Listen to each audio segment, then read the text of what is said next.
with God. Ball one, Andre. Yes! From out of nowhere.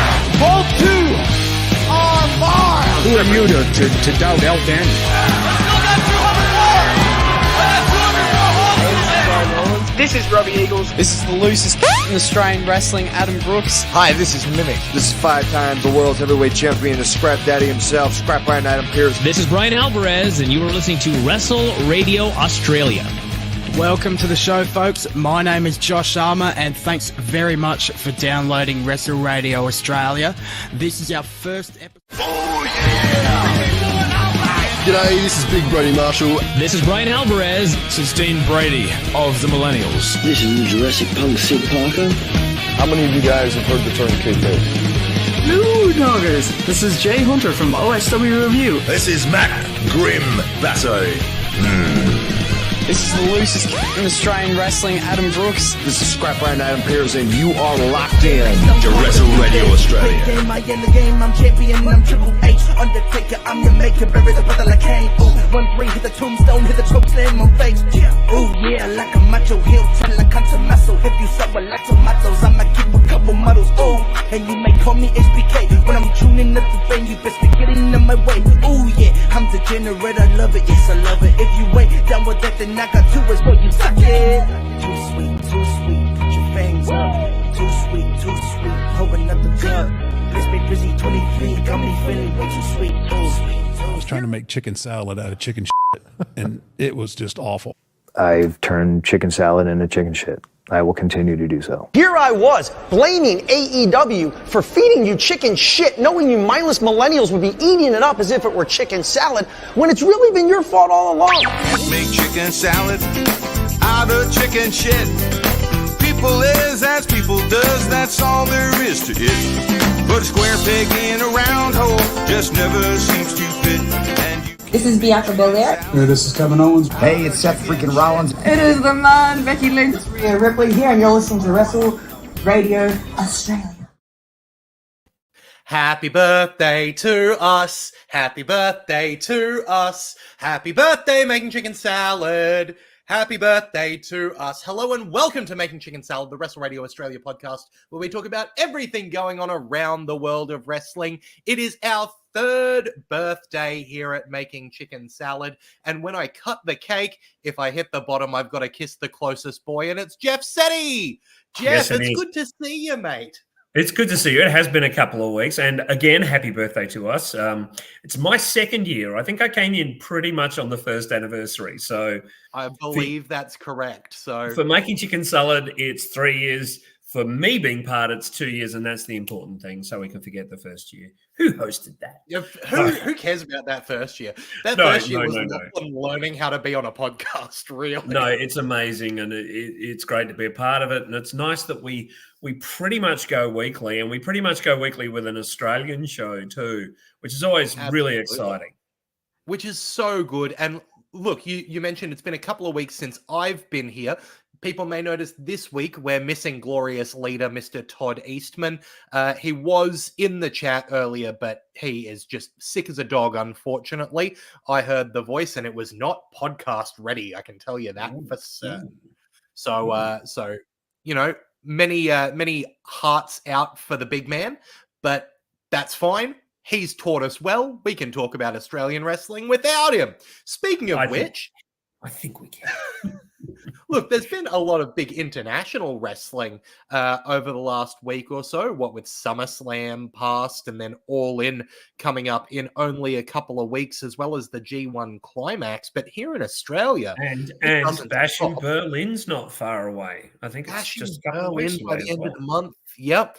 So it doesn't stop here in Australia, though. So if you want to be able to keep up with everything that's going on around the world of wrestling right here, twitch.tv/WrestleRadio Australia at 8 p.m. on Thursday nights. You can come along, 8 p.m. Australian Eastern Standard Time, I should say. Come along, be part of the conversation. Let us know what you thought while we talk our junk so that you can get your thoughts in there as well. Tonight, the show we're focusing on is just what I thought, and spoiler alert here, an absolutely cracking show from PWA, Pro Wrestling Australia, put on Shoots and Ladders, a show built around a massive TLC match with the key to the card, the PWA equivalent of a Money in the Bank style cash in at any opportunity prize, but the main event, Velocity versus Velocity, as well as that PWA tag titles on the line, PWA title kicking off the show.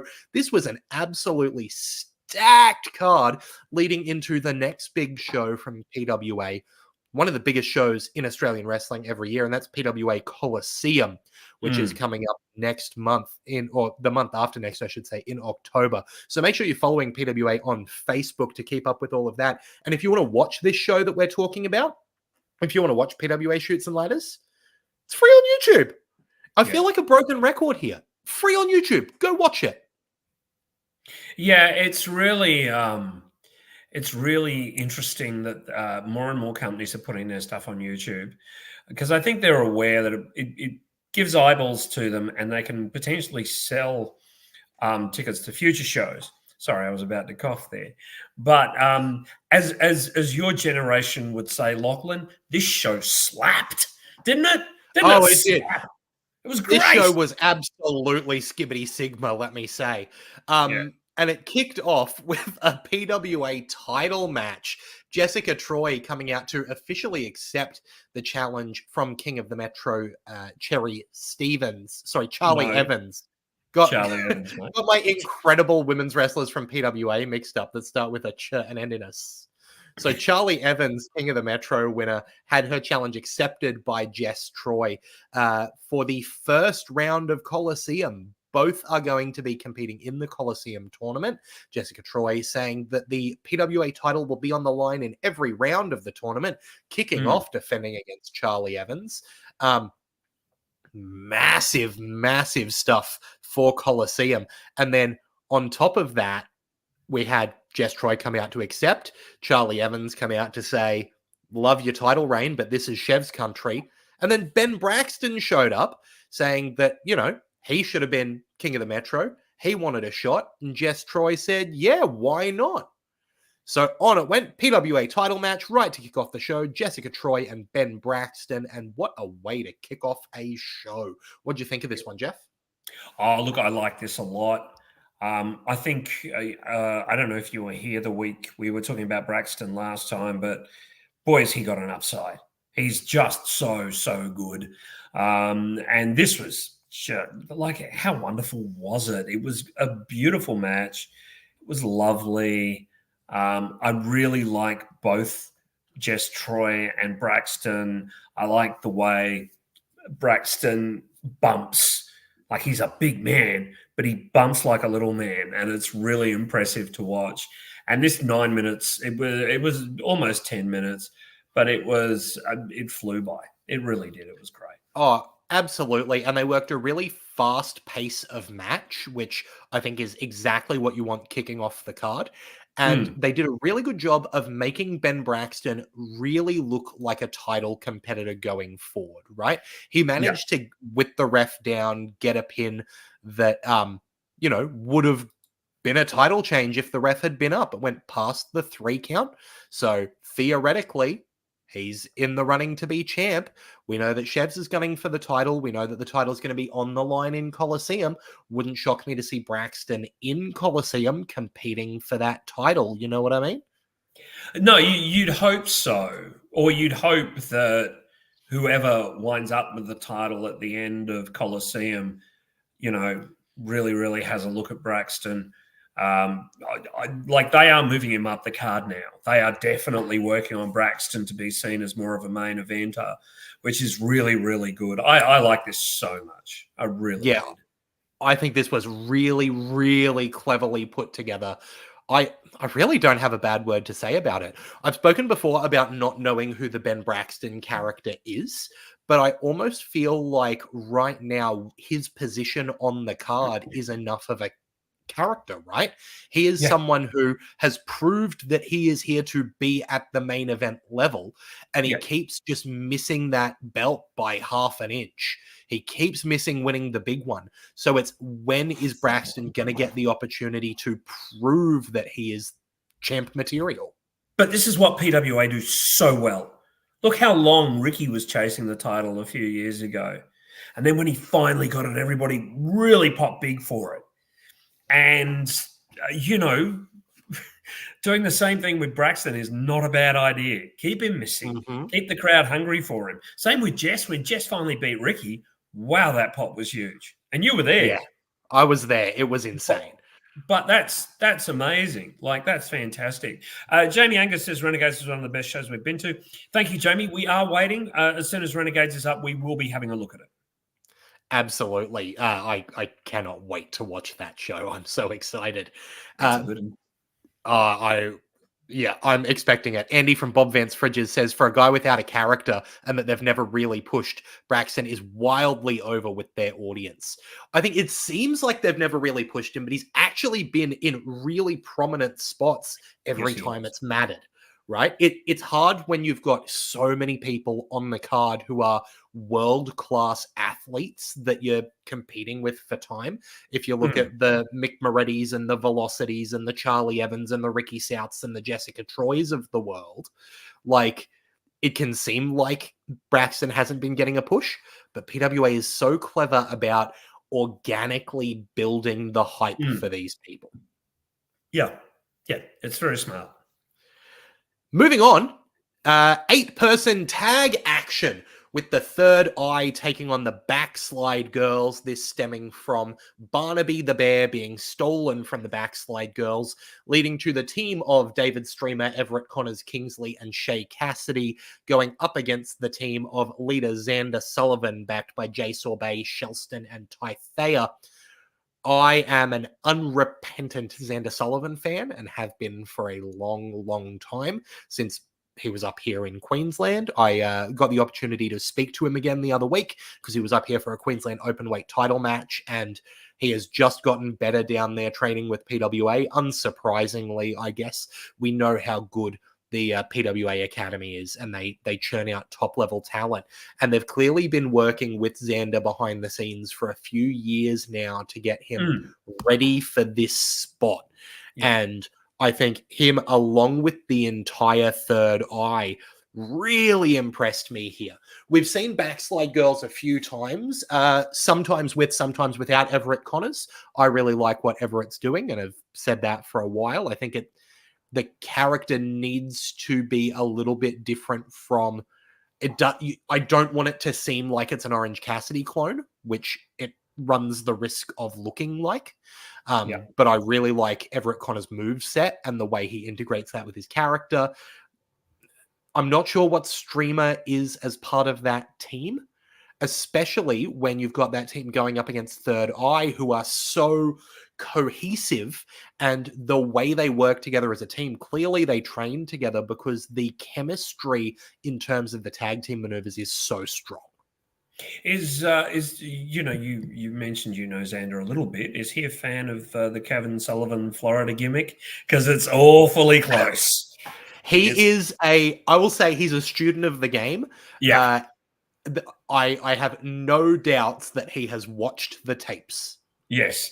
Because if you haven't seen it, and it's 80s and the wrestling isn't great, but by geez, Kevin Sullivan was a riveting character in the Florida territory back in the 80s, really, before he went to WCW.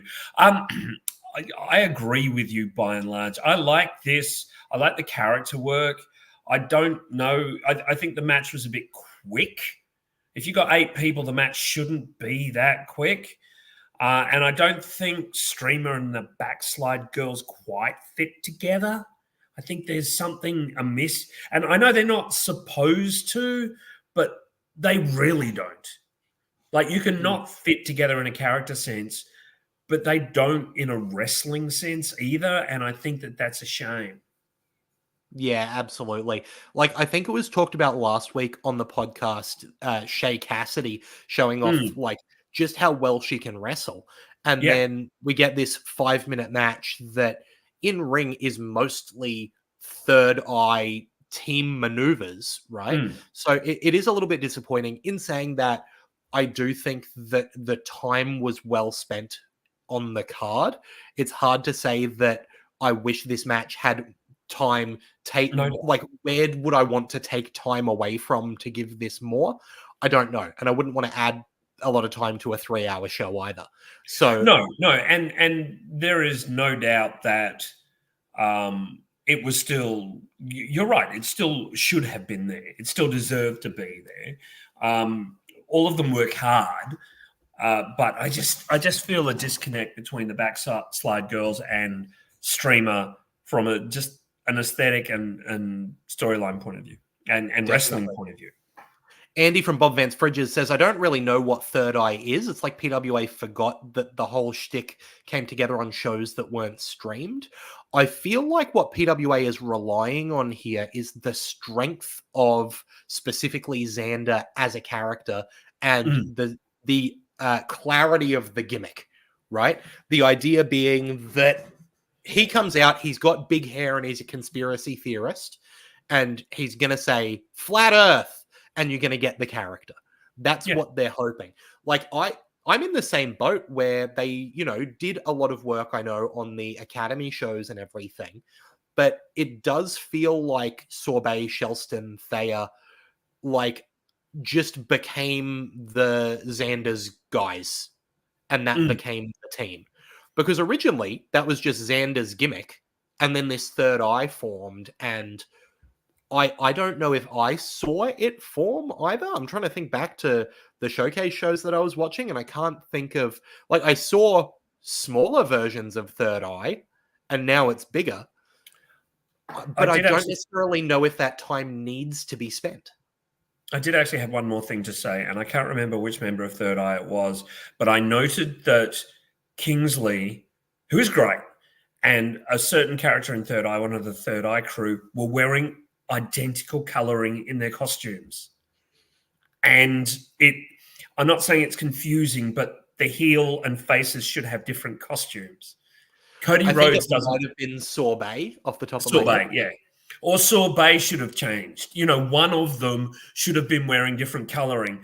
I know that's a nitpick, but it's really important in the aesthetics of a match to go, they're not dressed in the same colors, so you don't think they're on the same team. I know that sounds ridiculous, but someone who just flicks around on YouTube and goes, oh, yeah, I can watch that. Yeah, you can. But if it's your first time watching it, you're like, these guys are up against each other. Aren't they the same team? So, Yeah, I don't disagree. And I think that when you've got a team like Third Eye and they're able to have a coordinated color scheme, that goes a long way to making it very watchable for new fans. Yes. You know what I mean? So keeping to that, I think, is good. And I like that Third Eye is doing it as a general rule. But speaking of teams, and I tell you what, there's going to be a few talks of teams on this show. It's actually a show that was very largely centered around teams and stables, which I think is very interesting. And the PWA tag team titles were on the line. Aaron Jake and Belle Pierce, the tag team champions, formerly of SMS, now the Street King Aaron Jake being manipulated, almost controlled, maybe. His chaos reined in by Belinda Pierce as tag team champions. And the former champs MK Plus Ultra as One Piece's Flamingo Twins came to try and reclaim those titles.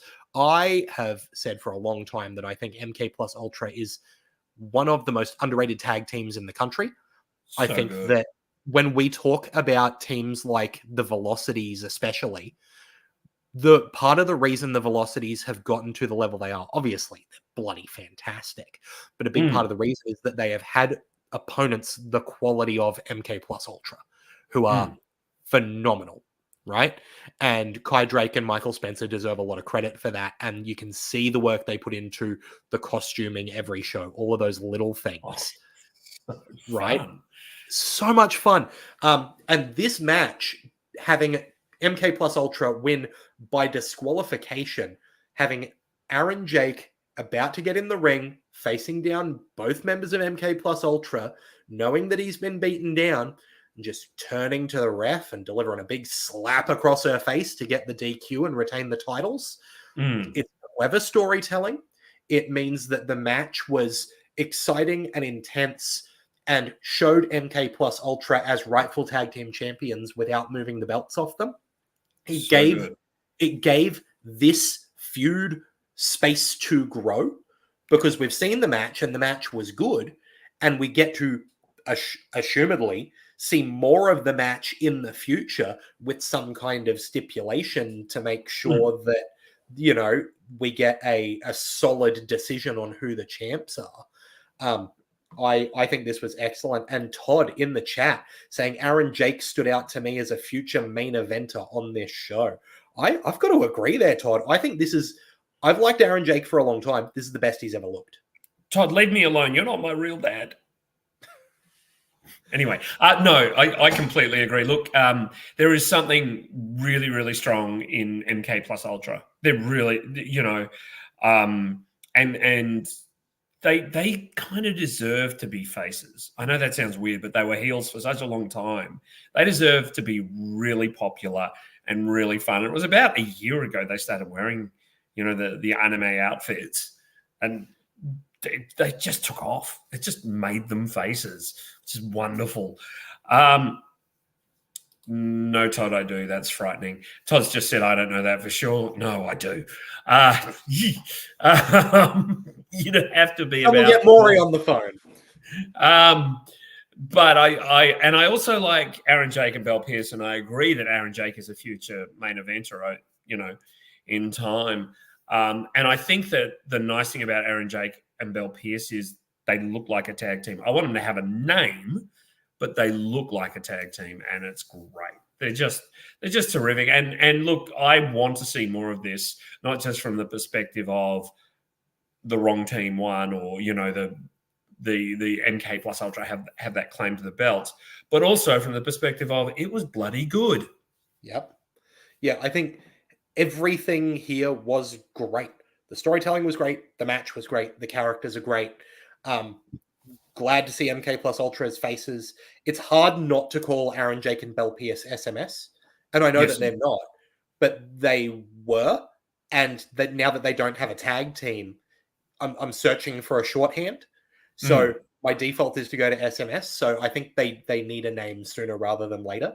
And when the only criticism I can come up with is give this tag team a name, like that shows the quality of this show, right? And this is a show that's free on YouTube. I can't get over it. It's crazy. Speaking of crazy, Charlie Evans and Ricky South going 12 minutes. Charlie Evans getting the win going into her title match at the first round of Coliseum. Ricky South, the former champion, managing to do it mostly without Backman, but not able to get the win. I mean, it's Charlie Evans and Ricky South. Like, I know that we have a podcast, and at some point I have to be able to talk about exactly why I thought the wrestling was good. But there comes a point where if you don't know that Charlie Evans and Ricky South are going to put on a good match together, I don't know how much I can explain it. Right? They're the best. They're both phenomenal. You know, we always say you put Charlie Evans in the ring with anyone and it's a good match. We always say you put Rick South in a ring with anyone and it's a good match. You put the two of them together, a big freaking surprise. It's a great match. Like, this is 12 minutes that I really enjoyed. And like, I'm going to say this categorically, Rick loses nothing by losing that match. No. He loses absolutely nothing. No. Phenomenal work. And Todd and I were espousing how good Ricky was last week, if you might have heard the show. Todd's saying that Ricky South, the kind of man you build a company around, and I can't agree more. No, it's absolutely true. And he's always in that spot or up, like he's after the break or later, and the guy is phenomenal. And I enjoyed this match, and the right person. Look, it was always going to be Charlie who won, but it was fantastic.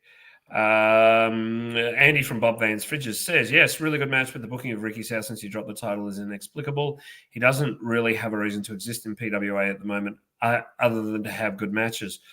Oh, I think he does. I think the thing about Ricky and Ricky's storylines is he likes to just not even string you along, but just play it incredibly slowly. So you can go, oh, that's what he meant then. You know, I interviewed Ricky South when I was doing a guest spot on the Turnbuckle some years ago, and we were speaking about television we enjoyed and you know, his inspirations. And he mentioned that he really liked Money Heist. And if that's so, which is a great show from Spain that's still on Netflix, there's 5 seasons, wonderful. If that's so, and that kind of narrative arc is what he enjoys, he's telling stories at his own pace and they're not fast. So there are things going on with Rick, but they're just very under the surface. And I get that, and I can see it. I'd point to the storylines we've seen South in before, especially the SMS Black Shirt Cool Group feud, where, you know, Ricky had to join SMS and he stayed in SMS as a heel for long enough that people forgot that they were waiting for the face turn so that they could do the Hogan joining NWO with the heel face dynamics reversed. Right? He managed to have everyone go, yeah, that's Ricky South, he's a heel, so that he could reveal himself as the third man of a babyface group. And it popped. It was incredible.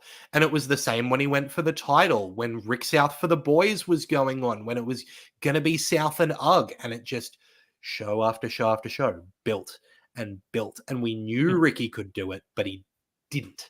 And he didn't until he did. And I think that's what we're going to see here with the regime, with him and Backman, because I have all the time in the world for Ricky, and I don't know if I need him to have a reason to exist other than putting on good matches.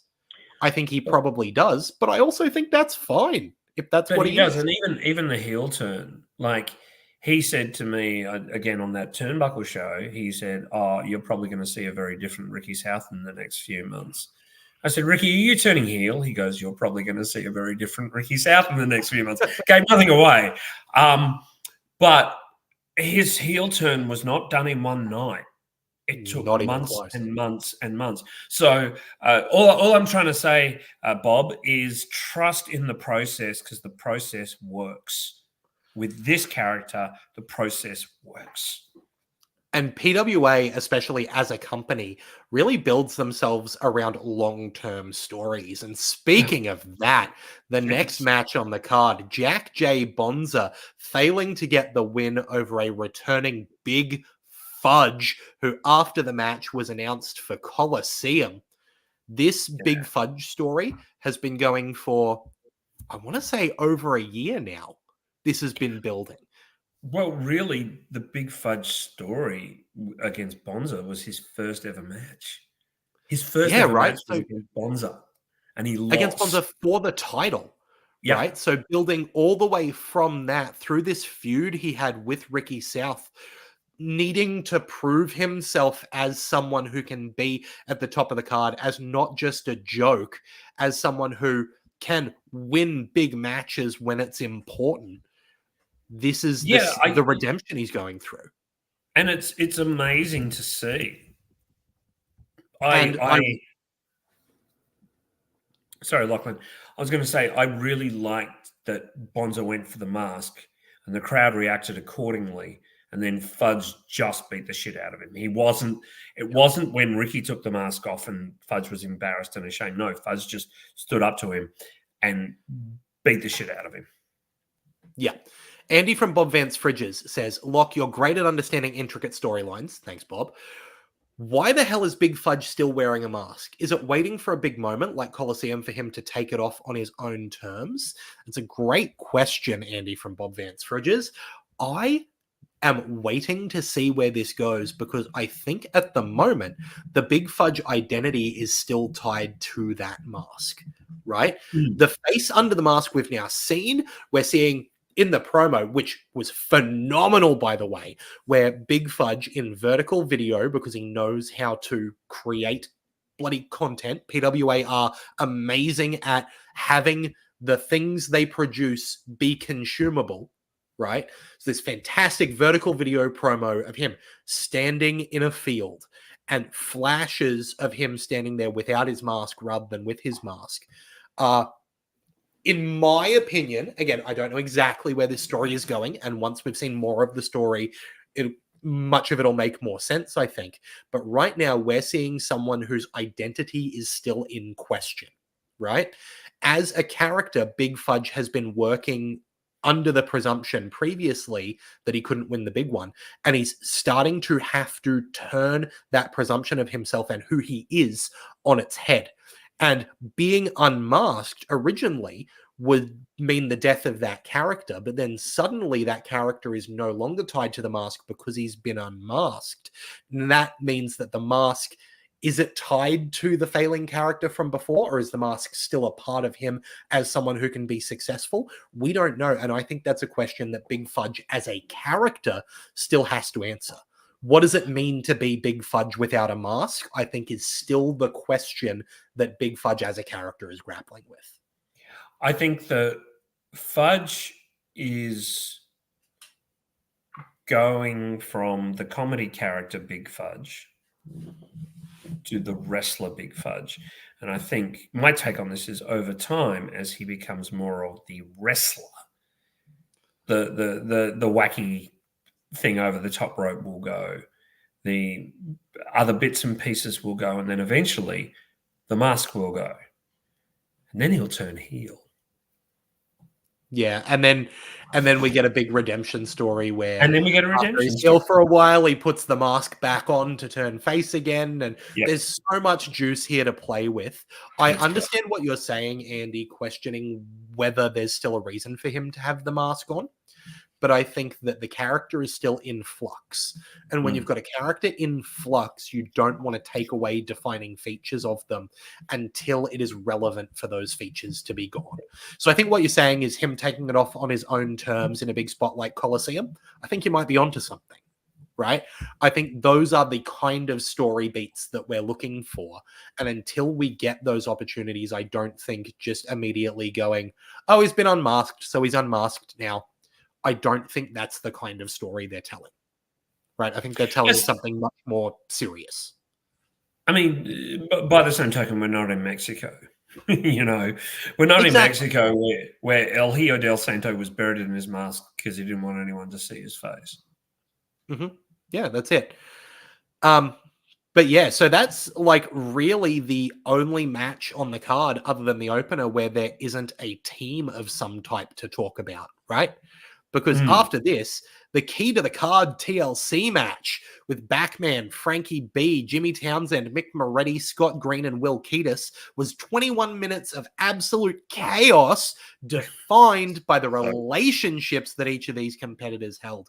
Jimmy Townsend and Mick Moretti being a core part of this match, working as a team, the Joker and the Thief, before kind of turning on each other in order to see which one of them would be able to win the match. Meanwhile, every other member of this match had a friend that they could either rely on or notably not rely on. Will Ketis having his North Shore Wrestling brethren, the prize bull Sam Osborne, show up to help him out. Scott Green with his helper from the, what are they called? They're not called the Outsiders or the... Yeah, I can't... The Lazy Boys, the Aussie fellas, the Tuck Man is Scott Green's buddy, is what I'm getting at. Oh, Leisure Time, I think it's called, isn't it? Something like that. Something like that. It'll come to me, I'm sure. Frankie B, of course, a member of PPK, and Nikki Van Blair arriving to help her out. Meanwhile, Backman revealing his fear of heights and inability to climb a ladder, notable by the absence of his tag team partner in the regime, Ricky South. Right. So very interesting there that all of these other team all of these other people had their teammates show up, but the one who didn't was Rick South. I think that's really interesting in terms of what the regime means going into the future. But look, long story short, the match started, there was utter chaos, and then Jimmy Townsend won the key to the card. Yeah. I think you saying Ricky wasn't there being a contentious issue or something, it sells the match earlier. Like, it does sell the match earlier. If this was on second, then I think Ricky would have been there. But Ricky had a match reason not to be there. But I look, this was so silly and so fun.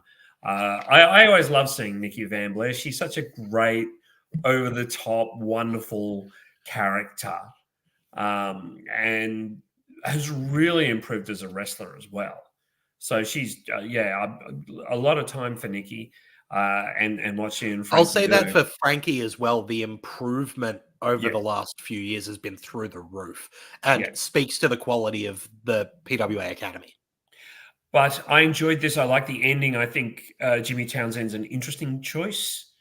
And I think that he and Moretti have a bit of a way to go, if you like. The ramifications of this are very interesting, Lachlan.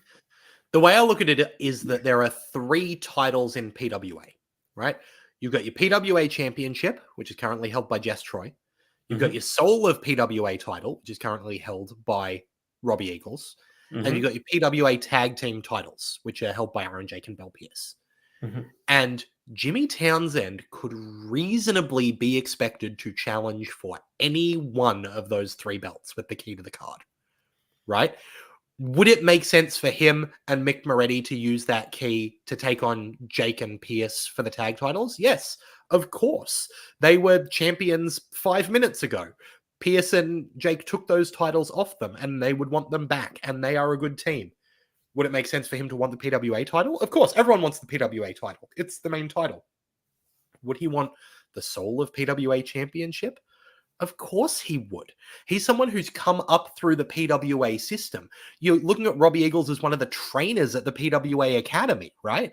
Like, that's a mentor-mentee match that you've got there, and Jimmy Townsend has a strong argument of being someone who was one of the core people in PWA as part of the prefects, who lost his way for a little while and then has been reaccepted through growth in PWA with Mick Moretti. The idea that he would want to be Soul of PWA champion, of course he would. So there's so many options for him to go, and all of them have storylines. Andy from Bob Vance Fridges bringing up the Cherry interaction at the end is interesting. I wish she was more of a focus of the show, though. She's so good. It's bizarre to say we had this whole banger of a show and Cherry Stevens was there for 30 seconds. Yeah. I like Cherry a lot. I mentioned that she played the subtle heel in the loss of Delta's title. I think that I would like to see her be a bit more, with a bit of an edge. Not necessarily go heel, but just have a little bit of an edge. But saying that, I thought it was a really nice interaction and kind of put a coda for now on the Will Kiedis feud, in my opinion. Yeah, absolutely. And look, they can keep that going if they need to, but this was just a fun match, one definitely worth watching. And the fact that it went for 21 minutes and then the match after it, the main event, was 11 minutes longer, is notable, because this main event was, you know what? If you're going to watch it, don't bother wearing socks, because they're just going to get blown off, right?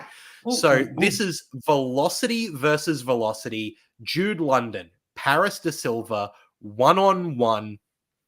The storytelling going into this match, I really enjoyed the conceit that prior to the kind of, dissolution of the Velocities, the idea that PWA was filming a documentary on them as a team, which justifies having all of this backstage footage, which not only was it backstage footage, but we got to see some of these storyline vignettes happen immediately transitioning from the ring through the backstage area into promos, right? Which I think goes to show how incredible the velocities are that they can have a match and then not turn off, go backstage, and in one shot be cutting a promo. And I loved it. I think that I'm going to try to be critical here, right? Maybe before I get my criticism out, Jeff, what did you think of Paris de Silva and Jude London?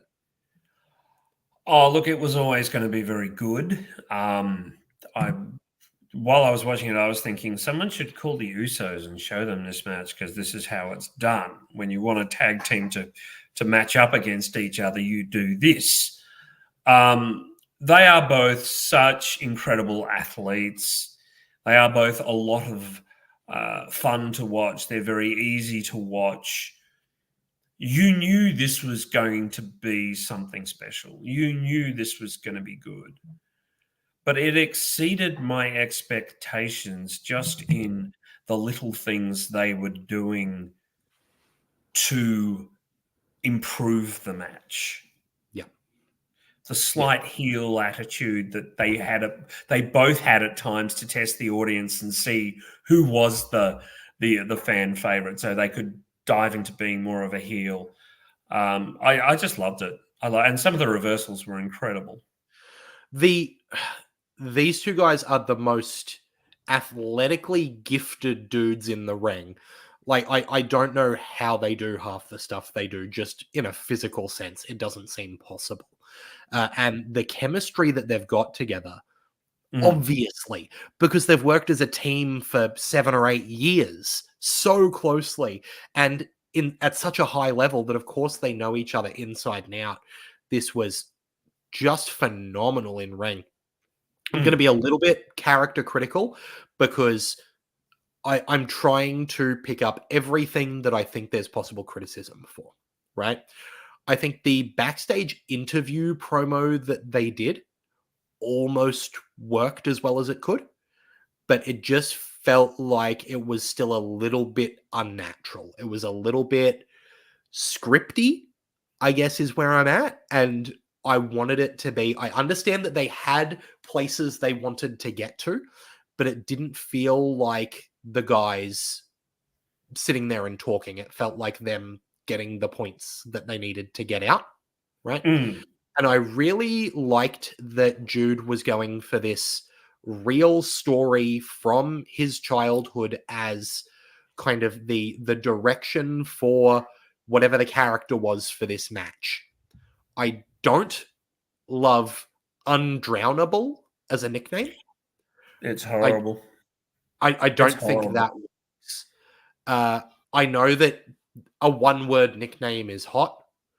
I don't think he needed to be Undrownable Jude London. I don't think that helped the match. I liked using Bring Me the Horizon's Drown as entrance music. I don't 100% know that it fit Jude, but going through that storyline, I think, first off, playing his previous 2 theme songs into that theme song, I thought was a great move. That was really nice. Having him enter to Drown is fantastic. I just think Undrownable is not the mush of syllables you want to have before your name. It also sounds clunky. I get, moving away from Jude, the Dude London. It kind of makes sense. But, Undrownable. No, I agree with you on that strongly. Yeah.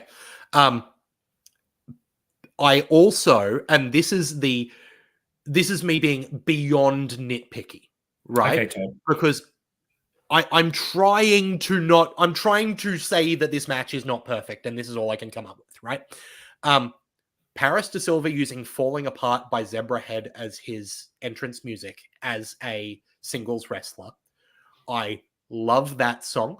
I have loved it since SmackDown vs. Raw in 2005. It's one of my favorite songs of all time. It's such great entrance music.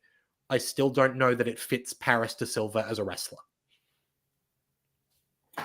Mate, if that's all you've got to complain about. That's all I've got. That's all I can come up with. This match was perfect. I loved every second of it. I think that the moment at the end of the match where Paris won, by the way. Not that it bloody matters. It doesn't. It doesn't. Because this match was never about, as a wrestling fan, this match was never about who would win. It doesn't matter. No. This was about showing off that these are two of the best goddamn wrestlers on the planet. This was about showing off what they can do athletically, what they can do storytelling-wise in the ring. And Paris got the win, and Jude just being devastated by that. And then Paris going to leave the ring and Jude pulling him back in aggressively. And then they just hug. And man, that's catharsis. That's... Oh, God. I'm tearing up now. Look, yeah. I think that was a beautiful moment, and I agree with you regarding that ending, and the fact that it's done now. Are they still a tag team? What's going to happen? There's more to watch. And Rosie's commentary on this was so good. Yeah. The commentary team was so good in this match. It was fantastic. Rose and Chris, I've said it before, I'll say it again. I think that they're the best in Australia and they're one of the best teams in the world. They are absolutely phenomenal. And as a commentator myself, I sit there. The matches are incredible, but half the time I'm listening to just how good those guys are in commentary. And they sold every second of this. And right? interestingly, I'm on a little message board and other things, and there's a guy who regularly comes up with the best US matches every month and the best international matches every month. And I'll go on record now and say that if Paris de Silva and Jude London are not in that best international match this month, at the end of August, I'm gonna wonder why, because it's so good. It is so good. Absolutely.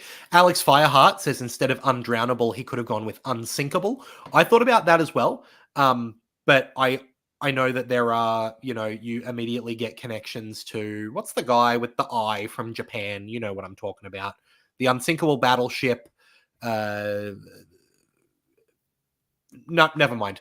I understand if he didn't want to use an existing nickname, and if it was, he did sink. That was the problem, right? It's like, I feel like not having that nickname there and just being Jude London, or if it was me, and this is maybe a step far, I think he could have just been Jude. I think not even having London there, if he was just Jude for this match, I think that would have hit. You know the problem with that? Because there's always going to be one person in the audience who for the whole match would be going, nah, nah, nah, nah, nah, nah, nah. And then the whole audience would have joined in and Jeff would have gotten pissed off. You're and rightly so. Right. Rightly so. Andy from Bob Vance Fridges says that he had two main issues with this match. One was the first 10 minutes. Don't have a brothers fight match that starts with lockups and holds. And then two, PWA's commentators have gotten so good, but the Gonzo Bomb is one of wrestling's most epic moves, and they didn't call it. It got really, really good over the last 10 to 15 minutes. Yeah, I can't argue with not calling the Gonzo Bomb, but again, I think that's niche, Andy. There are only so many of us who are watching the old Japanese Kings Road stuff who are going to know Gonzo Bomb. I actually disagree about the brothers fight thing, because this match wasn't about you were my brother and I hate you. This match was about I'm a better wrestler than you. They never, right? They never hated each other. They made that clear. They were arguing with each other, and brothers argue all the time, but they never hated each other. This was about who is the better in-ring wrestler. And that was the argument, right? That Jude was saying that he'd always been reliant on, Paris being external validation for him as a wrestler, right? That one was holding the other back. And it wasn't like, if that's the situation, then you go in trying to prove that you are a better professional wrestler than the other person, which I think is fantastic.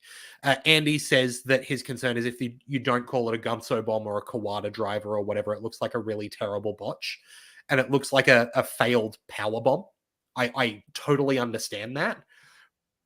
But you could also I think it's a tricky one because it is a Kawada driver, right? And that's what they're referencing. They're referencing that they know all of these moves, that they've got this history, that they've got this proficiency. But yeah, I don't feel like that's as big of a deal. But again, I feel like if these are the criticisms we're coming up with, that speaks to what kind of match this was, right? Yeah. Alex Fireheart always has my back. The unsinkable battleship was Stan Hansen. Of course it was Hansen. Thanks, Alex. It was Hansen. Thank you. You know, the guy with the eye. I've had my medicine, so... Yeah. No, Alex Fireheart's got my back. Thank you, Alex. And, you know, it's always a pleasure to have Alex Fireheart in the chat. And you can be in the chat too. Just come along to twitch.tv/WrestleRadio Australia so you can tell us what you think. Like Andy, like Alex, like, you know, Hookstagram, like Slug Racing, like Jamie Angus, all the people who've been in the chat tonight letting us know what they think about PWA Shoots and Ladders, which you can find for free on YouTube. Yeah, Andy from Bob Vance, the guy with the eye. Brilliant. I knew what I was talking about. Yeah, well PWA Shoots and Ladders is free on YouTube. Go to YouTube, search for PWA or Pro Wrestling Australia or Shoots and Ladders. You will find it. There is more than that on their YouTube as well. And I'll also just quietly encourage you to go to what used to be Fight TV is now called... Help me out here, Jeff. Triller TV, where you can find Coliseum from last year if you want to catch up on a little bit more Jess Troy becoming PWA champion against Ricky South. If you want to catch up on a little bit of velocities in singles competition, if you want to look what the upcoming Coliseum is going to look like, there's a place you can check it out. So also make sure that if you are in the Sydney area, you get a ticket to Coliseum because they are going to disappear very, very quickly. They're not sold out yet, but I think they will be soon. I can't go. I can't go. Boo. You know why? It's the 12th of October, and that's PAX. So that's the problem I'm having is trying to see if I can get out of Queensland on the 12th of October, and if I do, where am I going? Do I go to PAX? Do I go to PWA? It's hard to decide. Andy from Bob Vance Fridges says, by the way, Jess Troy versus Flamer. Holy fuck. Yeah, Lady Flamer making the trip to Australia, going to take on Jessica Troy. And Andy, you've segued it perfectly for me. I was going to talk about it doesn't matter where in Australia I end up because there is insanely high quality wrestling everywhere around Australia. I'm going to encourage everyone to become a member of the Australian Wrestling Community page on Facebook because Michael Lee, while he is at a show tonight, I believe, so hasn't put up his usual roundup of what's going on around the country on a given weekend. You'll be able to find it there within the coming next couple of days, I'm sure. But I can tell you a couple of things that are coming up. First up, I can tell you about in Victoria, the showcase show Road to Relentless Rumble 3 in Melton. Don't miss it. Tickets are available online now or at the door. Go to iamrelentless.com.au/live-events. That one's on Friday, August 9th. That's, if you're listening to this, tomorrow in Melton. You can get Road to Relentless Rumble 3, and they've been doing great things. We've talked about Relentless recently quite a bit because they are just putting on some really great shows, especially in terms of being a showcase for up-and-coming talent. Well, you look at who's come from Relentless. I mean, your tag partner, Big Dave, has come from Relentless alongside his normal partner, Ricky. They're no, not you, Ricky. Other Ricky. Yeah, the other Ricky. We established this on the show. But I think that it's I think that Relentless is one of those really, really good places. They've got some magic characters and they've got a lot of respect in the industry. So I'm really pleased to see that. And you know, you could do worse if you're not doing much tomorrow night. It's an earlier show because it's very family friendly, but you know, pop yourself down to Melton and have a look at what Josh and the boys have done and girls.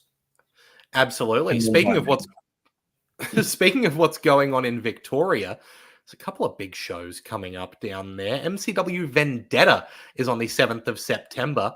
Stacked as hell card. Edward Dusk versus Ricky South. The Natural Classics versus Carlo Cannon and Emin Osman.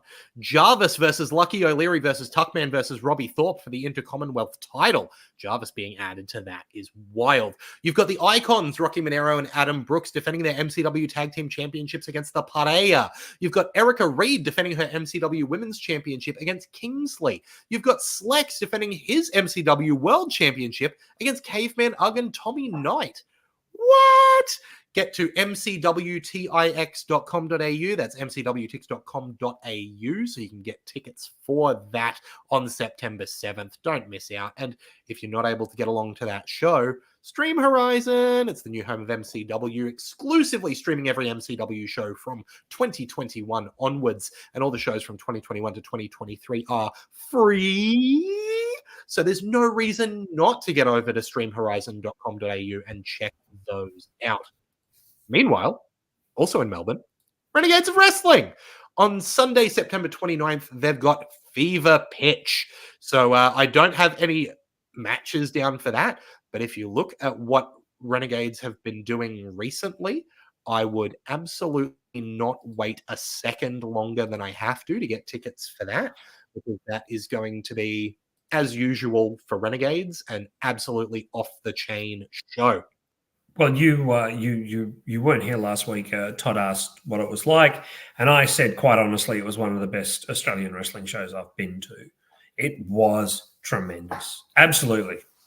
Top to bottom. Yeah, that's a huge call there. Meanwhile, up in Queensland on August 24th, here's a show that I will be attending as a fan, which is nice to do every once in a while. It's UPW Undisputed Glory. It's going to have the main event of Andre Irons challenging Jesse Love for the UPW Heavyweight Championship. There's going to be the Glory Cup Battle Royale, and in a massive, massive tag team match, the UPW Tag Team Champions, the Sanctum, are going to be defending against the Pareja, which it's always good to see them come up to Queensland, so get amongst that. As well as that, in Queensland coming up, we've got Project Revolution 5 from Pro Wrestling League. That one's on the 5th of October. Get along to that, because that one is going to be massive. Project Revolution, the big show of the year for PWL. And up the show that Todd and I are so closely involved with, Wide Bay Pro Wrestling, is going to be on September 7th at the Brolga Theatre for Revenge, where Yeet Stevens is going to defend his title against the man who betrayed him last show, his friend and mentor, Bobby Bishop. So I am anticipating is the word I'm going to use. I don't want to say excited for. I'm nervous about. I'm not sure what that's going to look like. That's going to be huge. There's so much going on around the world of wrestling, and if you want to keep up with it, seems like the only way to do it is to subscribe to Wrestle Radio Australia, right? Whether you do it on YouTube, Apple Podcasts, Spotify, Podcast Addict, wherever you do it, hit subscribe. You can do it here at twitch.tv/Wrestle Radio Australia, where we go live every Thursday night at 8 p.m, as well as, hopefully, some more Wrestle Radio Australia shows that aren't just making chicken salad in the near future. So come along, hit follow to get notified when we go live. We've actually got something special for everyone in the break today. If you're listening to the audio version of this later, you are not going to get the chance to see what we're about to put up through this, but you are going to be able to go find it. There's a wrestler out of Mayhem Pro, the director, JP Hargraves, who since last year has been working on a documentary about Australian wrestling and autism, following his journey and giving his views about their experience with having Asperger's and being in pro wrestling. It's been submitted to the Focus on Ability Film Festival in Sydney from August 7th to 13th. Voting for the film is going to be online. So we're going to really encourage everyone to head to tinyurl.com/wrestlingwithability and have a vote on that. And everyone who's watching here at twitch.tv/Wrestle Radio Australia is going to be lucky enough to see it right now. So we'll be back with more with what's going on around the world of wrestling right after this. wrestling is a place for everyone. It's a safe place for all the fans, no matter who you are, disabled or not. It's like you can just enjoy wrestling, and wrestling always so welcoming. It's like a big happy family and welcoming and so understanding. You learn so much from wrestling and wrestling people. I think it's the most unique thing that has ever been created, and you can't explain it. You can't logically explain why you love it. You just know it is in here, and it's in your intuition and your heart and soul. But what is professional wrestling to me? It's escapism. It's escapism for me as a person that delved into the world of film once upon a time and is now a professional wrestler. A professional wrestler that happens to have Asperger's. I'm on the autism spectrum, and I've never felt more alive, more at home than as an athlete in professional wrestling. Lights, camera, action. Hi, my name is Jared Hargraves. I'm 28 years old. I've been in the wrestling industry for a good 3 years. Before that, I spent most of my life in film. Judge's choice, best open entry short film, Mr. Joe. Once COVID hit, however, it took a big damp on me as a filmmaker. And during lockdown, I wanted to look into other aspirations. And one of those aspirations I always wanted to take part in was professional wrestling. In July 2020, after I turned 25, I took upon myself to partake in professional wrestling.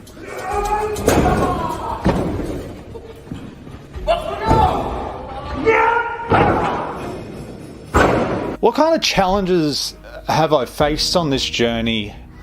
Diversity, I faced insecurity, I faced sometimes forms of bullying, misinterpretation. I had a lot of people that didn't believe in me. But at the same amount, I've had a lot of people that have believed in me. And as amazing as it is having these people by your side pushing you to do better along this journey, people I consider family, I still have these other issues I still need to conquer. A big cloud of insecurity, self-doubt, self-loathing that lingers over me. I can't push them that easy. It's not an easy task to get rid of. It's also heightened by the fact that I have alcoholism, and I've had that most of my adult life. All these beings people throughout the world have, especially I have found those that live on the spectrum get attached to alcohol and also deal with issues like insecurity, self-doubt, and self-loathing. It has stopped me from conquering any dream that I've wanted to achieve. It stopped me from being happy. It stopped me in life in general. Having Asperger's and alcoholism just does not mix, and I'm through letting it control my life. Wrestling is what I've become, and it's who I am. I'm only very fresh into my journey as an athlete, and there's a long way to go. But I feel I've finally made peace with myself and knowing that I've found something I'm really good at. Again, what is professional wrestling to someone on the autism spectrum? It's family, it's friendship, it's commitment, it's confidence, it's everything that I could use as escapism as well as something that I can gain from. Again, I've met a lot of wonderful people and a lot of people out there that I've made family and friends with. I have my life to thank you with. Autism spectrum, any sort of disability or not, I reckon you can do anything you set your mind to as long as you're passionate and willing to give it a go. And just being able to live out my childhood dream, I guess not a lot of people can say that, but I firmly believe that anyone can do anything they set their mind to. Just gotta love it enough. Cut! Print! That's a wrap.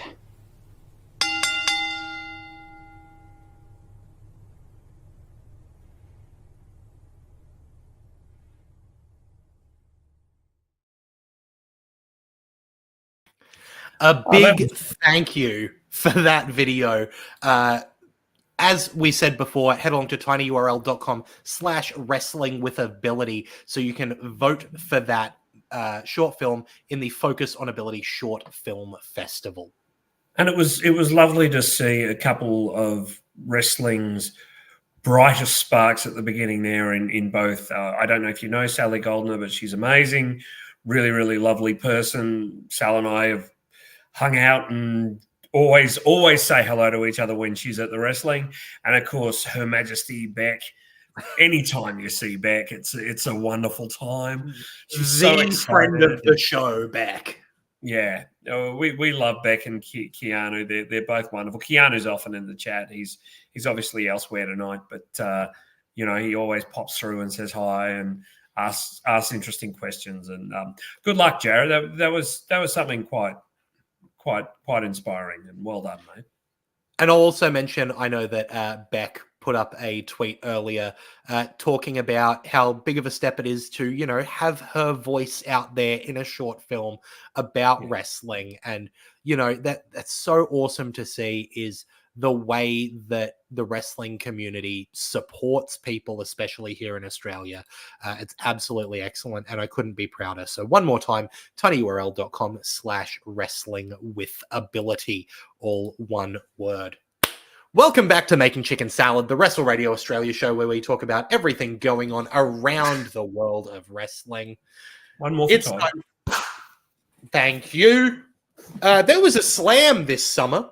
Obviously, it's not summer here in Australia, but SummerSlam was on over in the US. Let's talk about a stacked SummerSlam card, starting with the WWE Women's World title match, where Liv Morgan defeated Rhea Ripley with the help of Dominic Mysterio, who made a bit of a onto Liv Morgan after the match, forming a new relationship there, and Liv Morgan replacing Rhea Ripley in the Judgment Day.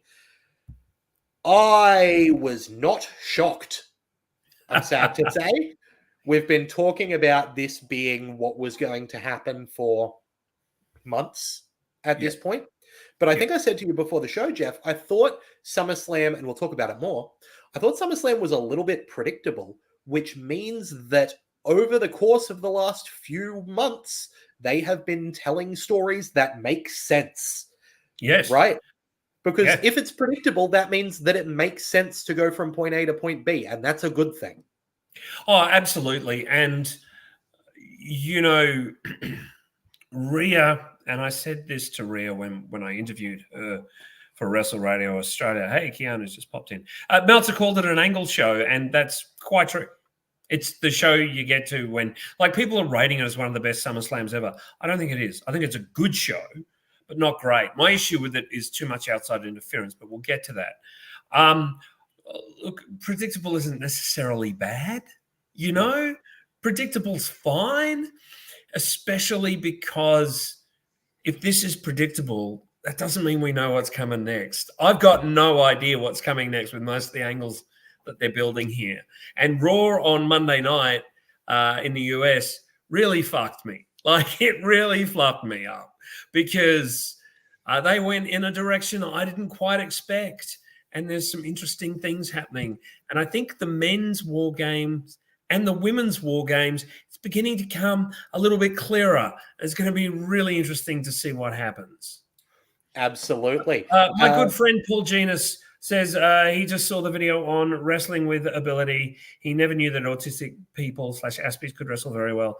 Lovely to have you here, Paul. Very timely. Paul's a good friend of mine with autism. So there you go. I hope you don't mind me saying that, mate. Alex Pfeiffer, sorry, predictability isn't always a bad thing. It's why it's always annoying when promotions realize something is too obvious and pivot hard to screw it up. Swerve. Sorry. Yep. Strickland. My cold. This is exactly the point, right? Is if you are telling a story that makes sense, then sometimes you're going to be able to predict the next point because it's the thing that makes sense, right? We'll talk about what's coming up next for WWE and the World Heavyweight title match that they've announced. And yeah, look, we'll talk about predictability more in a minute. But let's talk about, first off, the Intercontinental title match that's happened at SummerSlam, which was Bron Breakker defeating Sami Zayn in 5 minutes and 42 seconds to become the new Intercontinental Champion. And again, it's Bron's time, man. Oh my God. Just so, yes, he just ran through the champion. I like this so much. I like this so much because that belt, since Gunther has it, is so important. You know, they have reestablished the importance of the Intercontinental title. It is not a joke. It is an important belt. And Gunther, then Sammy, and now Bron having it. These are names. These are important people. So good to see. Yeah, absolutely.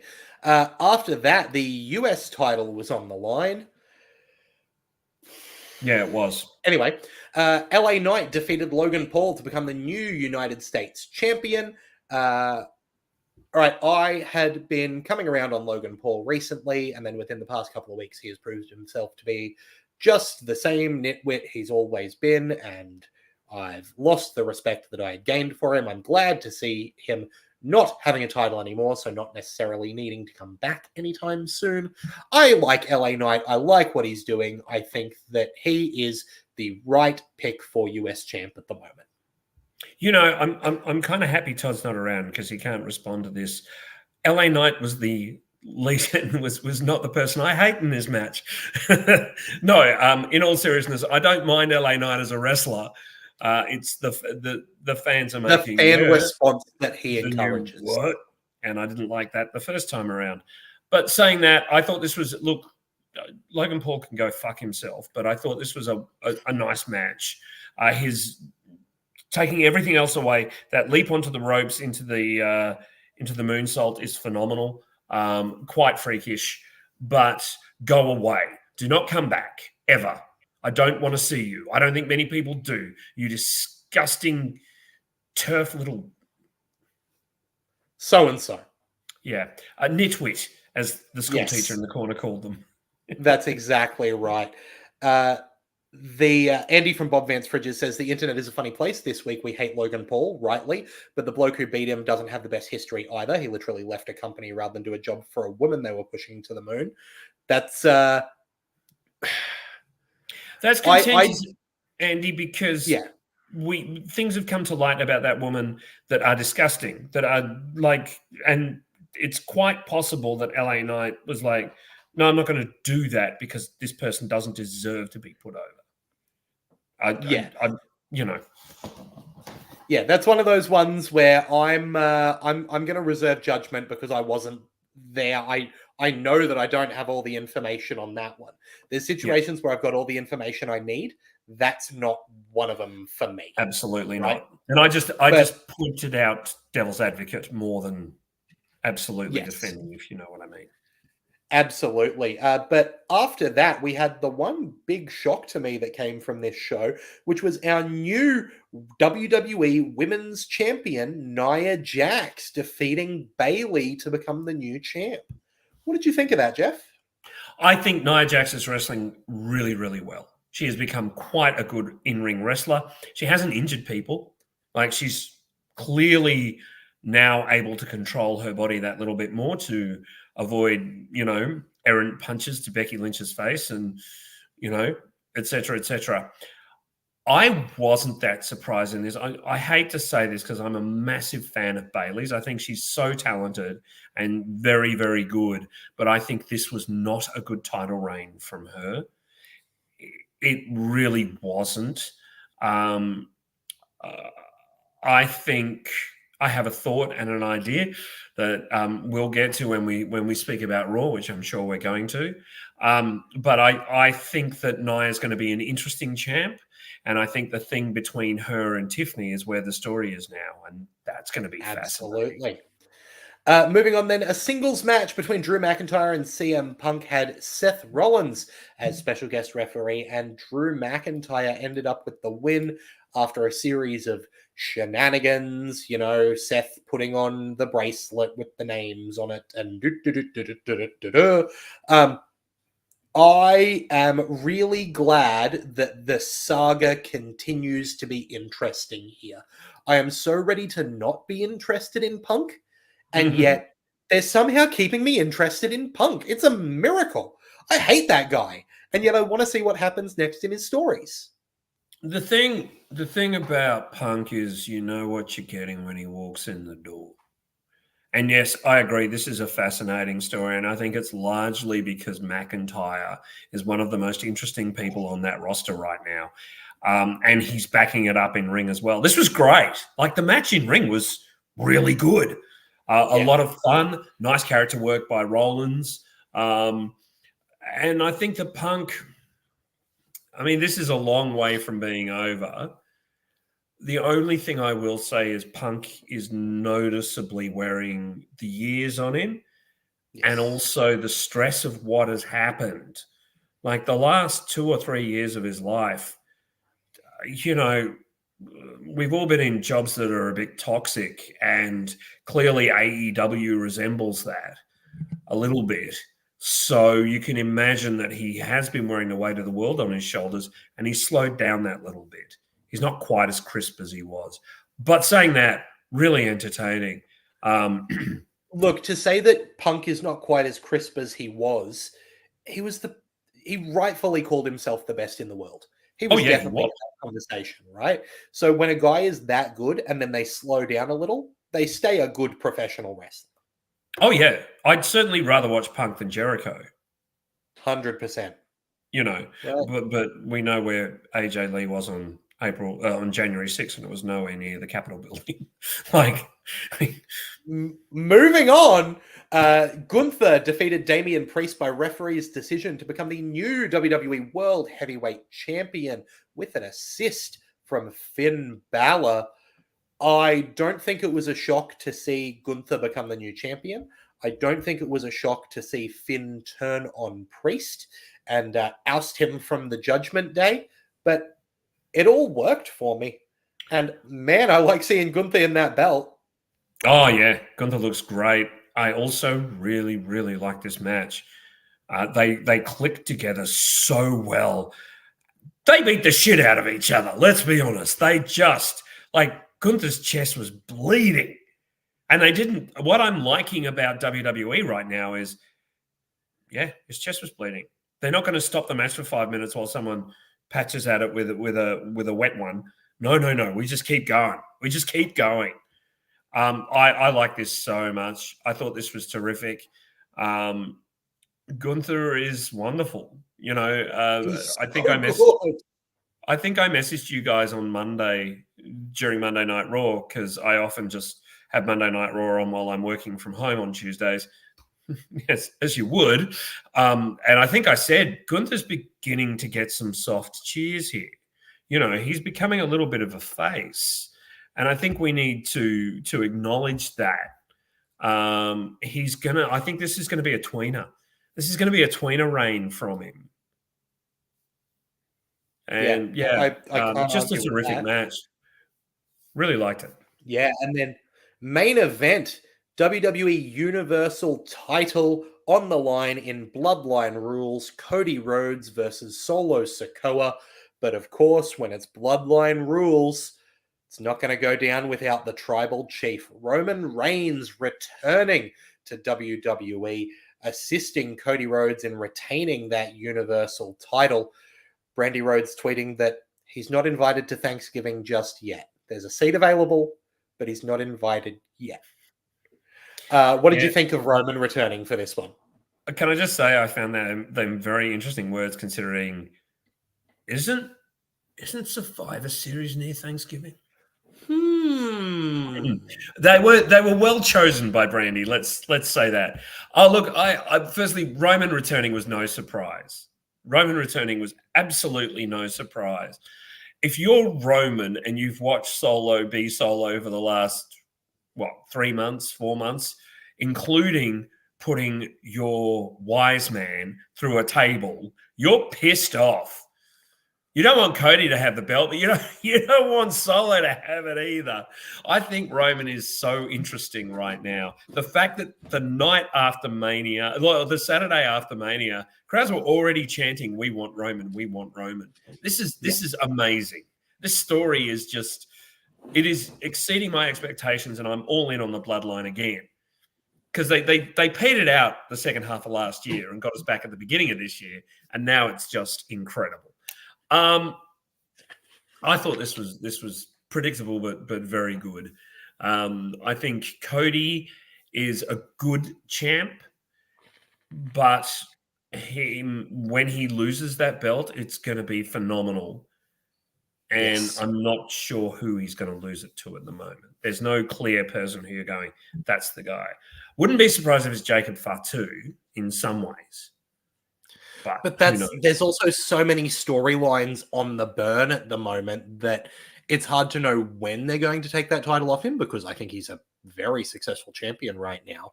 And there's going to be so many options whenever they decide to do it. Yeah. But look, as a match, I liked it, but it came at the end of a night with a lot of outside interference. And I was tired of matches not ending decisively and cleanly. There's an expectation in wrestling that, you don't overplay outside interference, and they really did in this show. Liv versus Rhea, outside interference. Braun versus Sammy, clean. LA Knight, Logan, outside interference. Nia Jax, Bayley, outside interference. Drew, CM Punk, outside interference because of the referee. Gunther, Priest, outside interference. Cody, Solo, outside interference. Every match but one had outside interference. That is too much, in my opinion. Yeah, very fair criticism, I think. Let's talk a little bit about the aftermath of the show, though. What else has happened in WWE over the week? First of all, the main event had Jacob Fatu taking a dive that looked a little bit gnarly. He was seen wearing a walking boot on his right foot. No further details as yet. But of interest, there were cameras on him. He did it, clutched his foot, and then started hitting the floor, like really frustrated, because clearly they're pushing him and he's a big deal. Yep. And then he had to be helped out of the ringside area by the looks of things afterwards. So that's poor guy. Odyssey Jones making his WWE Raw debut, aligning himself with the New Day. Finally. Good to see Odyssey Jones on television. I think they're an interesting act. I like Odyssey Jones. I'm liking that Woods is a bit sort of, no, I'm not all in on this. He's showing signs of being a little reluctant. The Karrion Kross has gotten in his head. There's some nice things going on there with this storyline. Absolutely. On Raw, we've also had JD McDonough, Dominic, Liv, and Carlito side with Finn Balor to form the new Judgment Day against Priest and Rhea Ripley. I like that they are keeping Rhea and Priest, at least in some ways, on the same side here, right? It makes sense to have this new Judgment Day that notably now has no original Judgment Day members, because when Judgment Day formed, it was Edge, Priest, and Rhea. So this is officially the all-new Judgment Day. I like the little group that's together here to continue Judgment Day. Yeah, I do as well. And I want to say Carlito is so funny. Everything he's doing is so funny. If he's on screen, he's goofing off. I think that they're now letting Carly Colon, and he was called Carly at one point. I think Cole went, "Carly, what are you doing?" Partly because he was probably breaking him up. But I think they're finally letting Carly Colon come out, and they're letting the guy who is Carly be the hilariously funny person he is, much like they did with Kevin Owens about a year ago. Yep. Andy from Bob Vance Fridges earlier said, hypothetically, if they rush to do the Judgment Day feud at War Games, could you include the women? That is a question. Obviously, I would include the women, because we're seeing Australian wrestling where the women are just involved in all the matches all the time. Right. And there's been a lot of talk about whether, you can have someone like Rhea Ripley doing the intergender matches. Obviously, we had Nia Jax a couple of years ago make her way into the Men's Royal Rumble. So it's not impossible, but I don't think the way to move directly into having intergender competition is in a War Games cage. I agree. I don't think they're rushing a Judgment Day feud at War Games. I think that the War Games is the Bloodline. Yep. I think it's the Bloodline. I think it on the men's side it's the Bloodline. On the women's side, it's who I call the Shoot Fight Sisters. So Zoe Stark, Shayna Baszler, and Sonya Deville against Dakota, Asuka, Kairi, etc. Yeah. You're not calling them the submission sorority? That was what I had. You had the submissions. I think submission sorority had already been used, which is why I like right. It had already been used in wrestling. Yeah, you are right. Sorry, I forgot about that. As well as that, we have found out the first challenger for Gunther's World Heavyweight Championship. It's Randy Orton. That's right. Randy will be challenging for Gunther's title in Berlin. Who do we think? Do we think Gunther is going to lose in his first title defense in Berlin? Well, he is from Austria. I need to correct them. They kept saying, "Oh, he's from Germany." No, he's not. He's from Austria. They're different places. That really made me a little bit testy at them. Look, I like Randy being the first challenger. It makes sense considering the King of the Ring and ending in slight flub. But I didn't see this coming, but I like it. They had a great match. Let's see another one. Alex Whiteheart says, if Roman doesn't have Sammy on it for War Games, he'll be annoyed. I think Sammy's absolutely going to be a part of the War Games if it's Bloodline versus Bloodline. Yeah. I'll be really picky, Jeff. I think that if you're talking about Gunther / Volta, I think that a very large portion of his career was WXW, which is... Oh, yes, it was. Right? Yes, it was. So I agree that he is not German, but to say that he, as a wrestler, is from Germany, I don't necessarily think is incorrect. Right? So yeah, you are nitpicking a little bit. I am a little bit. I think to say that he would have the hometown advantage there is fair. Right? Let's talk about the Wyatt Six making their in-ring debut against a newly named American Made. That's what Gable and the Creeds are going by now. I like that Wyatt Six aren't wrestling in the masks. I like that it is those guys, and they wear the masks because they're a little loopy and creepy, but they're wrestling as dudes. I like American Made as a tag team name. I think it is interesting when you turn on the TV to see wrestling and it looks like a team of Olympians are about to wrestle Slipknot. I think that's fun. Yeah, I enjoyed this. Right? This is ticking all the boxes for me. There was a lot to like about this. There was a lot to like. The emotion and the response Eric Rowan got choked me up. I won't deny it because he did pay tribute through that match to both Bray and Luke or Brody, and they let him, and I think that's wonderful. I liked so much about this. I liked that the right team won. You wouldn't have it any other way. And I'm finally interested in Dexter Lumis, and I'm amazed. It's miraculous. Always good to see an Aussie getting their due on TV.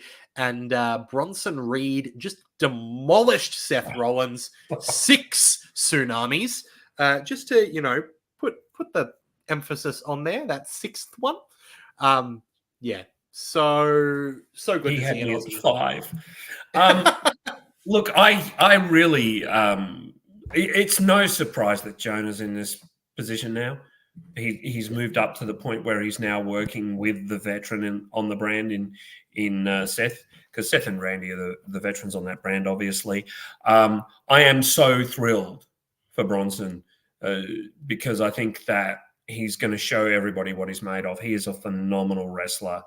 And I was literally giddy with joy when I saw this. Andy from Bob Vance Fridges says the Bronson segment was incredible. Agreed. It's the most I've popped in a while. I wish he kept hitting tsunamis through the ad break. What was interesting about that is the crowd were definitely all in for that. They were yelling one more time, one more time, one more time. So I think you know, it's going to be special. Absolutely. Over on NXT, Wes Lee turned on his Rascals teammates, turning heel. That'll be fun. It was good. It was really well done. I did not see it coming, and his reasoning is so sound. It is so sound. Yes. Yep, absolutely. Next week on Raw, the Intercontinental title is going to be on the line in 2 out of 3 falls. Bron Breakker versus Sami Zayn. I see Breakker taking this one 2-0 is kind of the way I hope it's going. I think 2 out of 3 falls is maybe my favorite match type and is so underused. And I wish it was used more so that 2-0 victories could be something we see all the time and have it mean something.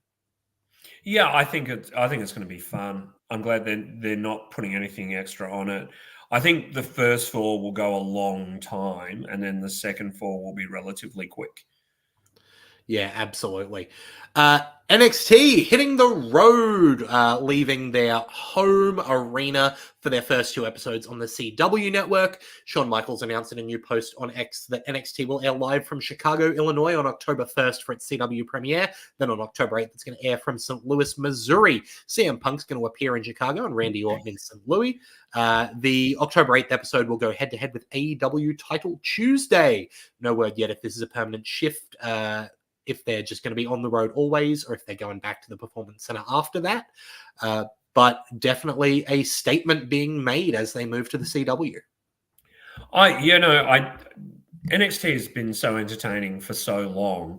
Yeah, there was about 18 months there where it wasn't the best, but it's so entertaining. So putting it on the road is a natural idea, and they've got such great young wrestlers. Yep. Let's talk about another company. Let's talk about AEW. Britt Baker was storyline suspended by the Young Bucks for her recent actions against Mercedes Moné, but she was suspended and fined in real life by AEW after a backstage confrontation with both MJF and Alicia 2 on the 250th episode of Dynamite. The suspension was believed to be either 1 or 2 weeks, according to Dave Meltzer. According to rumors, Britt was complaining about how long the MJF Ospreay match went in the women's locker room, which Atu told MJF about, MJF being her partner, and then he confronted Baker and sometime afterwards reportedly punched a wall.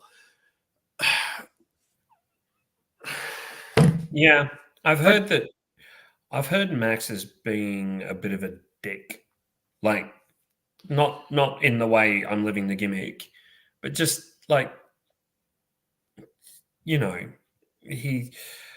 don't know how much of this is true either, obviously, and that's part of the problem, because I think Tony is slowly growing a beard and a New York accent, and eventually we're going to hear bro every other word. I'm not comfortable with any of this, to be honest. It's all pretty nasty. I'm with you. Let's instead talk about my boys, the Lucha Brothers. Phoenix and Penta have been the subject of a lot of speculation regarding their status. Reported earlier this year by Body Slam that Penta's deal was up this year. Fightful Selective reported Phoenix's is as well. We've been able to learn that the duo have told many that Penta's deal is up first and that Phoenix's will be up around September. Those who the reporters have talked to said that AEW wanted to re-sign them, but the process kept getting delayed by Penta and Phoenix. Over the past few weeks, it became evident to AEW that the duo weren't looking to re-sign, capped off by an ominous Conan tweet saying, "What goes around comes around too." Wrestle Purists reported the duo are expected to go to WWE, and there have been discussions internally about bringing them into the company. Those that have been spoken to believe the Lucha Brothers want to be a package deal and don't want to go to NXT. One source close to the duo says that it wouldn't be surprising to see them in Orlando to prepare for the defection sooner rather than later. Lots of talk, lots of speculation. There has been this speculation specifically about Penta before, is something I'm going to say. There were reports about Penta being WWE bound years ago. Yes, there was, but that was when the Tyrant was in charge. So they, you could take them with a pinch of salt, because the Tyrant didn't like anyone who doesn't speak languages he understands. I think, if the rumors are true and the Motor City Machine Guns are Connecticut bound, and The Lucha Bros are Connecticut bound. That's fantastic. And alongside an already robust and quite solid tag division, this is really good. Yeah, absolutely. Look, Kiana reviews saying Penta wants that big payday. There was some interesting discussions on Twitter with some people saying that sometimes Penta can show up, do a few taunts, do a couple of super kicks, and then lay down and take the pin. And we might be seeing a whole new level of pin me, pay me from Penta in WWE. Some people said Penta versus Shinsuke Nakamura for the who can phone it in more title. Definitely going to be interesting to see what happens there. I am unabashed in my love of both Penta and Phoenix. I think they've been brilliant for years. I think that in Lucha Underground, they were maybe the best wrestlers in the world. Penta as kind of the protagonist of season 3 was unbelievable. So, more chances to see them in situations where the storytelling comes more prominently works for me. It's also got to be really frustrating for them. I mean, let's be honest, the tag belts in AEW are now officially a joke. They're held hostage. The Young Bucks have had it for 4 months and have not had one match defending those titles. It is a joke. It's an absolute joke. If you didn't think this whole thing was an ego play by Tony Khan and the Young Bucks, think again. Yep. Let's talk about All In, which is going to happen on August 25th. So far, here's what we've got. AEW Trios Championship being defended by the Patriarchy, Christian Cage, Nick Wayne, and Killswitch against either the House of Black or the Bang Bang Gang. There's going to be a Casino Gauntlet match for a future AEW World title shot. TBS champion Mercedes Moné is going to defend against Britt Baker. TNT champion Jack Perry defending against Darby Allin. AEW American champion MJF defending against Will Ospreay. AEW Women's World champion Toni Storm will defend against Mariah May. And the main event is title versus career. Swerve Strickland's AEW World Championship versus Bryan Danielson's career. And man, could you telegraph a title loss any more clearly? Well, apparently Danielson's been advertised for AEW shows after it. That's a new level of fuck up.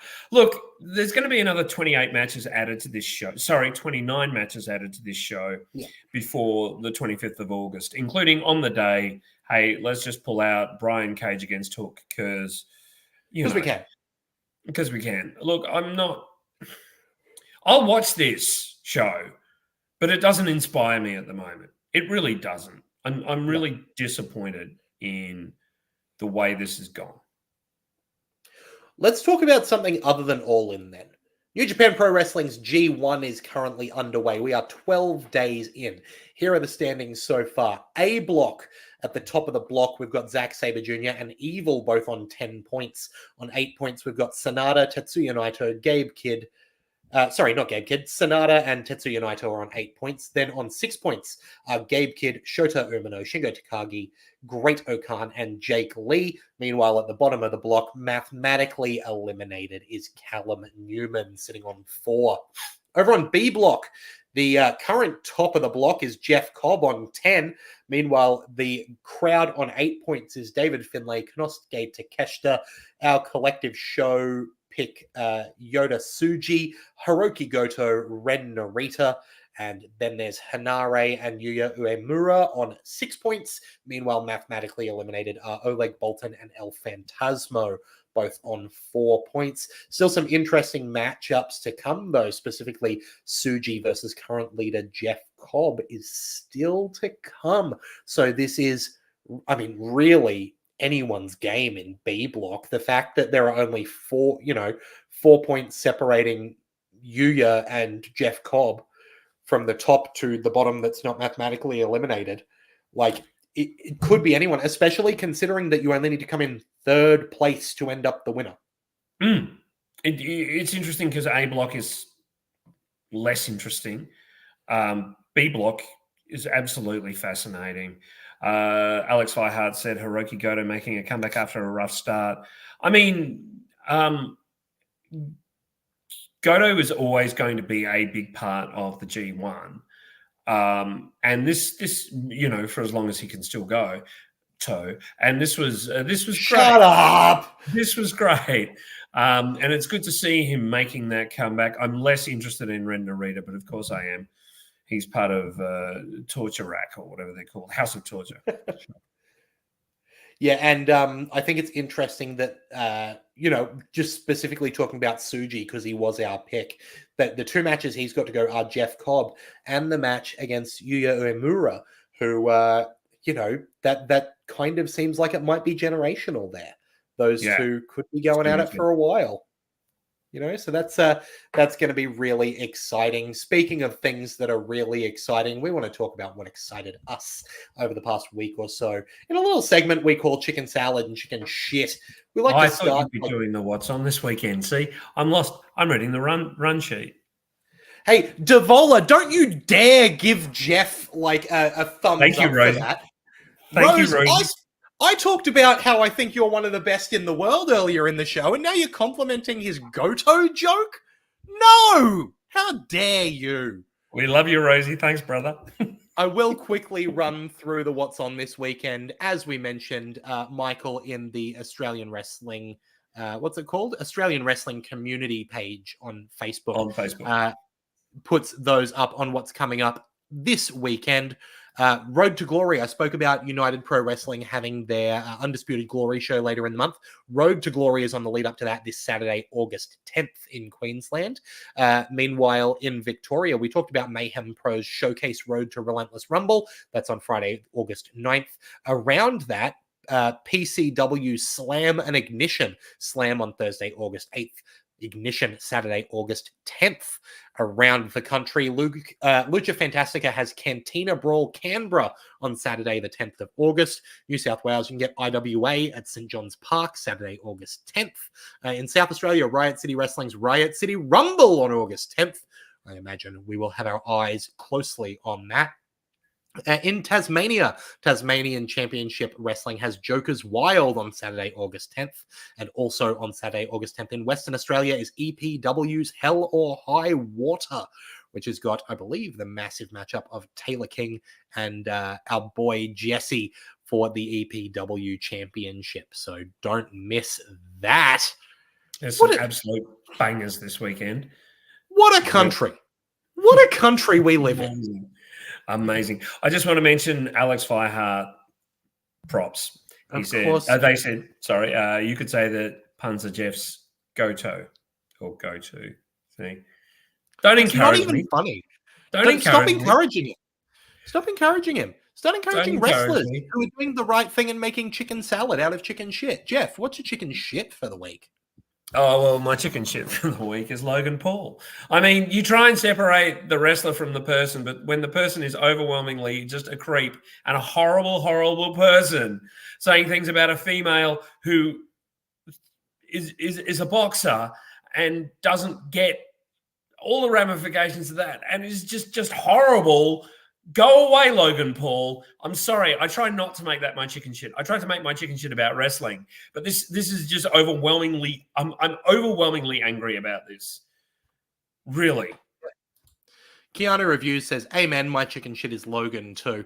Keanu says, "Sick of him now." Basically, the only reason that's not my chicken shit is because I knew that it would be your chicken shit, so I didn't need to say it. So my chicken shit can be it's a bit of a show chicken shit as well. I acknowledge that. Yeah. Oh, absolutely. Which means that my chicken shit can be AEW, as it so typically is, and just absolutely spoiling the fact that Swerve is losing his title to Bryan Danielson, right? And Swerve's doing his absolute best. You know, he's making comments like that he's not going to hesitate to take the kill shot. Wink, wink, wrestling fans, right? It's like, I just make me wonder what's going to happen rather than putting in something that means I know what's going to happen, right? Like it seems obvious. So let's talk about something more enjoyable, and I'm going to have the most obvious chicken salad in the world. Jeff, what's my chicken salad? Your chicken salad is Bronson getting a push, isn't it?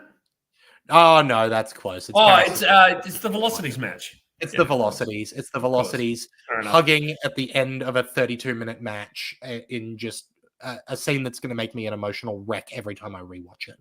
God, Australian wrestling so fucking good. Andy from Bob Vance Fridges says his chicken salad, I'll get to you, Jeff. His chicken salad is, he says, I love storylines that reward your attention, and I love it when it invokes pop culture. Tony Storm's Bette Davis Baby Jane is the most phenomenal character. I've never seen anything like it in wrestling over the last few weeks. Maybe a little niche given it's 50 years old, but it's so amazing.